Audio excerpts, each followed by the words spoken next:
श्री गणेशाय नमः। मौर मुगड़वंशी वाले की जय। सुख सागर पहला स्कंद दूसरा अध्याय। सुखदेव जी का वन में तप करने वास्ते चले जाना व फिर नारद मुनि के उपदेश से अपने स्थान पर आना। सूत जी ने जब यह प्रश्न शौनकादिक ऋषिश्वरों का सुना तब मन में बहुत प्रसन्न होकर पहले सुखदेव जी के चरणों का ध्यान किया, जिनके सत्संग से उन्होंने श्रीमद् भागवत सुना था। फिर वेद व्यास जी अपने गुरु के पद कमल को हृदय में रखकर श्याम सुंदर चतुर्भुजी मूर्ति को दंडवत करके शौनकादिक ऋषिश्वरों से कहा कि तुमने बहुत अच्छी बात पूछी। हम तुमको श्रीमद् भागवत कथा, जिसमें सब लीला नारायण जी की लिखी है, सुनाते हैं। चित्त लगाकर सुनो। जिस समय सुखदेव जी ने माता के पेट से जन्म लिया, उसी समय मुरली मनोहर का तप करने वास्ते नार विवार समेत घर से निकलकर वन का रास्ता लिया। वह उन्होंने मन में विचारा कि यहाँ रहने से हमारा विवाह सब लोग कर देंगे, इसलिए अभी से वन में जाकर हरि भजन करना उचित है, जिससे संसारी माया न लपटे। जब व्यास जी ने यह हाल पुत्र का देखा तब प्रेमवश होकर उसे फेर लाने वास्ते पीछे दौड़े और सुखदेव जी को बहुत सा पुकार कर कहा कि हे बेटा, खड़े होकर हमारी बात सुन लो। पर सुखदेव जी महाराज इस तरह संसार से विरक्त होकर हरि चरणों में प्रीति रखते थे कि उन्होंने खड़े होकर व्यास जी को उत्तर देना उचित न जानकर मन में कहा कि देखो, हमारे पिता को बुढ़ाई आवने पर भी संसारी माया लगी है। ऐसा विचार कर सुखदेव जी ने बानवंतरी वृक्षों में प्रवेश करके कहा कि कोई किसी का पुत्र व पिता ना होकर संसार की गति सदा से इसी तरह पर चली आती है और यह शरीर बारंबार आवागमन में फंसा रहकर जीव आत्मा कभी नहीं मरता। यह बात सुनकर व्यास जी को संतोष हुआ।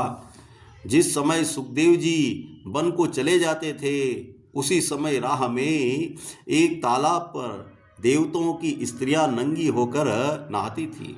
उन्होंने सुखदेव जी को देखकर कुछ लज्जा नहीं किया, उसी तरह नंगी खड़ी रही। जब पीछे से व्यास जी वृद्ध मनुष्य वहां पर पहुंचे तब उन स्त्रियों ने लज्जित होकर अपना अपना वस्त्र पहन लिया। यह हाल देखकर व्यास जी ने मन में विचारा कि देखो सुखदेव, हमारे बेटा को इन स्त्रियों ने देखकर पर्दा नहीं किया और हम बूढ़े मनुष्य को कि आंखों से कम दिखलाई देता है, देखकर इन्होंने कपड़ा पहन लिया। इसका क्या भेद है? उन स्त्रियों ने दिव्य दृष्टि से वेद व्यास के मन का हाल जानकर कहा कि हे वेद व्यास जी, आपको स्त्री व पुरुष का ज्ञान है और सुखदेव जी महाराज परमहंस होकर कुछ स्त्री व पुरुष में भेद नहीं जानते, इसलिए हम लोगों ने उनसे लज्जा न करके तुम्हें देखकर कपड़े पहन लिए। यह बात सुनकर व्यास जी के मन का संदेह मिट गया। सुखदेव जी महाराज ऐसे तरण व तारण महात्मा है कि शौनकादिक ऋषिश्वरों ने यह स्तुति उनकी सुनकर मन में कहा कि देखो, सूत पौराणिक हम सब बूढ़े बूढ़े ऋषिश्वर व मुनीश्वरों की कुछ उपमा न कहकर सुखदेव जी छोटे बालक की इतनी बड़ाई करते हैं। जब यह बात समझकर ऋषिश्वरों का मुख मलिन हो गया तब सूत पौराणिक उनके मन का हाल अपने ज्ञान से जानकर बोले कि सुखदेव जी वास्ते भवसागर पार उतरने ऋषिश्वरों और मुनीश्वरों के यह भागवत कथा जगत में प्रकट किया, इसलिए वह योगी और मुनि के भी गुरु हैं। जब यह वचन सुनकर सबको बोध हुआ तब सूत जी ने ऋषिश्वरों से कहा कि कदाचित कोई इस बात का संदेह करे कि जब सुखदेव जी जन्म से ही परमेश्वर का तप करने वास्ते वन में चले गए थे तो उन्होंने भागवत पुराण व्यास जी से किस तरह पढ़ा। उसका उत्तर यह है कि जब सुखदेव जी ने ऋषिश्वर और मुनीश्वरों से ज्ञान व चर्चा किया तब उनको यह हाल मालूम हुआ कि जिसके साधन करने से हरि चरणों में प्रीति हो वही परम धर्म है। इसलिए सुखदेव ने नारद मुनि से मिलकर पूछा कि महाराज, हमको कोई ऐसा ज्ञान बतलाइए जिसमें बीच चरण परमेश्वर के हमारा मन लगे। तब नारद जी बोले कि इस बात का हाल तुम्हारे पिता अच्छा जानते हैं, हमने उनको बतला दिया है। यह बात सुनकर सुखदेव जी वन से अपने पिता के पास चले आए और उनके चरणों पर गिरकर बोले कि आप मुझे कोई ऐसी विद्या पढ़ाइए जिसमें हरि चरणों की प्रीति हो। तब व्यास जी ने कहा कि सिवाय पढ़ने भागवत और कोई दूसरा उपाय इसका नहीं है। यह बात सुनकर सुखदेव जी ने भागवत पुराण पढ़ना आरंभ किया। इतनी कथा सुनाकर सूत जी बोले कि जब सुखदेव जी भागवत कथा वेद व्यास हमारे गुरु से पढ़ते थे तब मैं भी वहाँ था। जो सुखदेव महाराज विरक्त होकर एक क्षण कहीं कहीं ठहरते थे वह भागवत पढ़ने के लोभ से बहुत दिन तक व्यास जी की सेवा में रहे। वह उन्होंने भागवत को बड़े प्रेम से पढ़ा और सुखदेव जी ने संग परमहंस व ऋषिश्वरों का बहुत प्यारा होकर उनके पास कुछ द्रव्य नहीं था जो दे के लोभ से किसी को अपने पास बुलावे।